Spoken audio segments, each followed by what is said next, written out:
Welcome everyone! Today we will use Stirling numbers and discrete calculus to rewrite cubes into falling factorials and quickly sum them into a perfect square. Here is the surprising stake. The sum of the first n cubes collapses into a perfect square. By the end, we will derive that identity using discrete calculus, not induction. And the core move is simple. Stop using ordinary powers and switch to a basis that discrete summation likes. We will go change of basis, then sum term by term, then simplify until the beauty pops out. Discrete calculus sounds intense. Are we basically doing an integral but with sums? Exactly. Think of summation as the discrete version of antidifferentiation. The trick is choosing the right functions to antidifferentiate, and falling factorials are the stars of that world. This equation is our bridge from last time.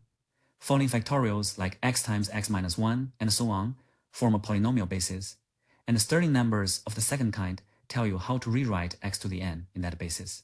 So instead of expanding everything, we swap to a basis where sums get easier? Yes. First bullet, that basis swap is the whole philosophy.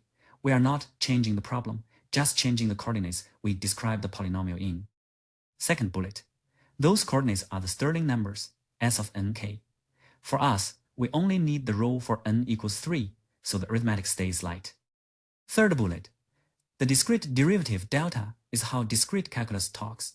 In a minute, we will see falling factorials behave under delta the way powers behave under ordinary derivatives. And the fourth bullet is our driving question. Can we compute the cube sum from 1 to n by turning I cubed into a short combination of falling factorials, then summing each piece like a plug and play routine?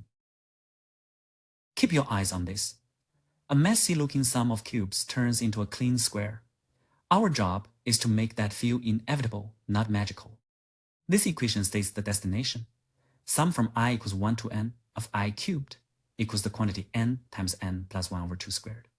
We're going to build it with discrete calculus rules. Wait, the sum of cubes is a perfect square every time? That feels too neat to be an accident. First bullet is a quick sanity check. Cubes grow like n cubed, and summing n terms of that scale gives something like n to the fourth. So the right side, being a square of something like n squared, is the correct size.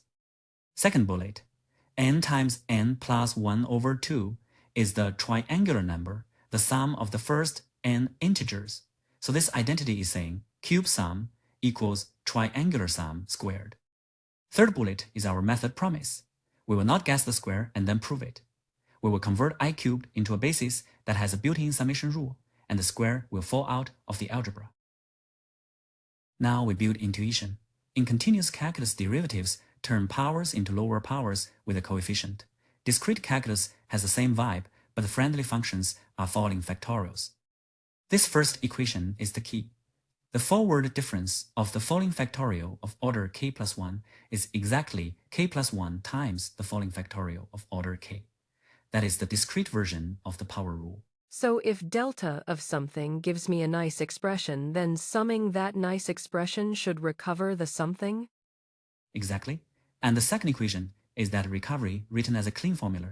Summing the falling factorial of order k gives the falling factorial of order k plus 1 divided by k plus 1.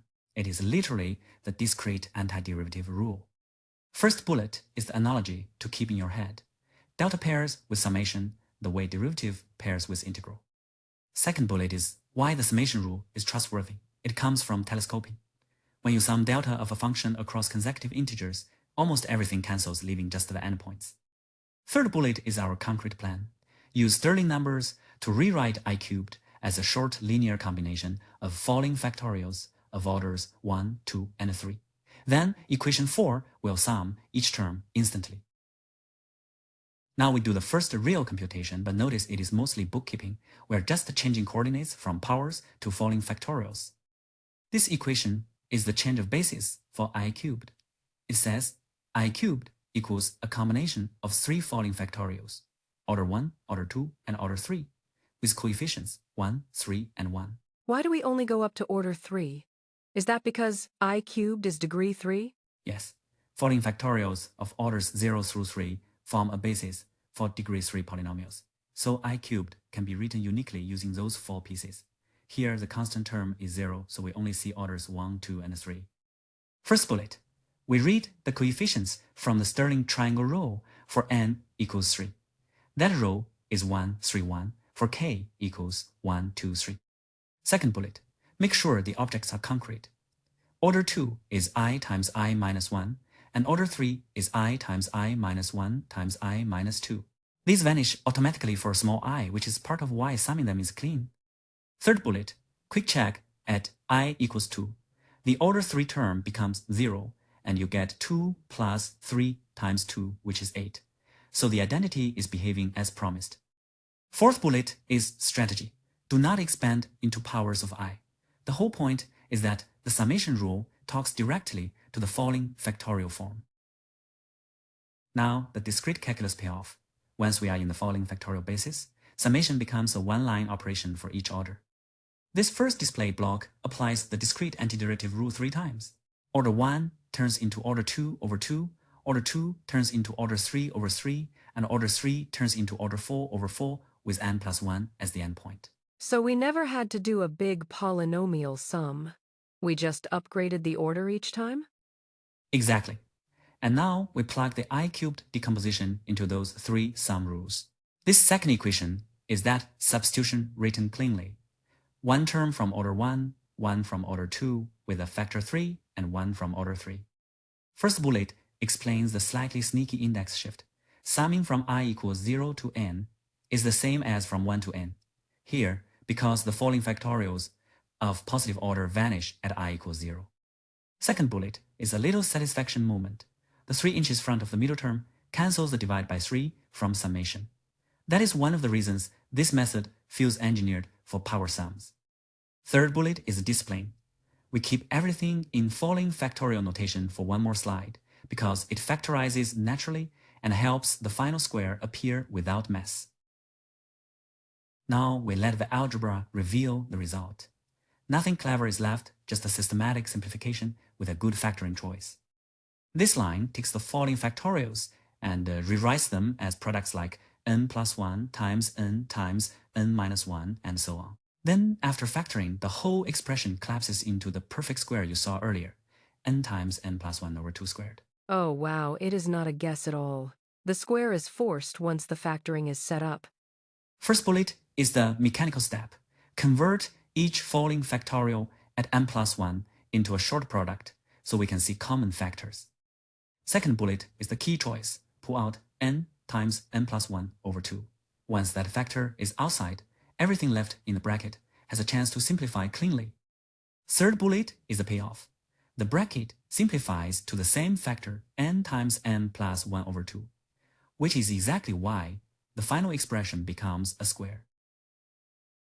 Let us synthesize the method into a repeatable recipe. The identity was beautiful, but the bigger win is that we now have a general summation technique.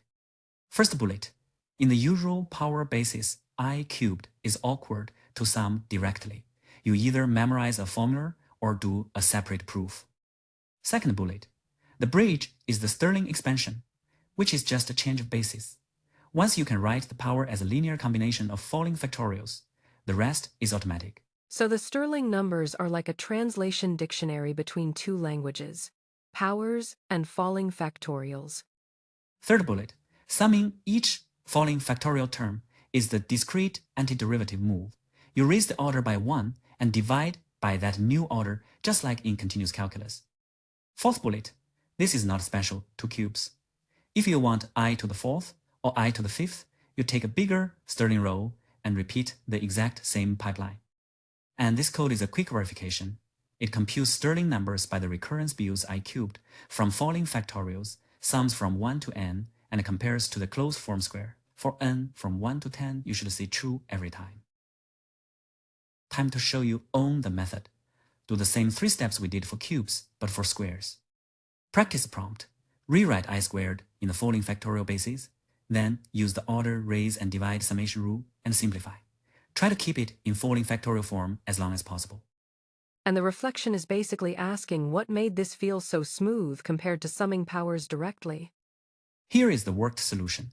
I squared splits as the following factorial of order 1 plus the following factorial of order 2. Then summing each term raises the order and divides, giving a standard closed form, n times n+1 times 2 n+1/6. Thanks for watching this. Subscribe to Thinking in Math channel for this and other interesting math topics. And we always welcome your feedbacks. Leave your questions and suggestions in the comments.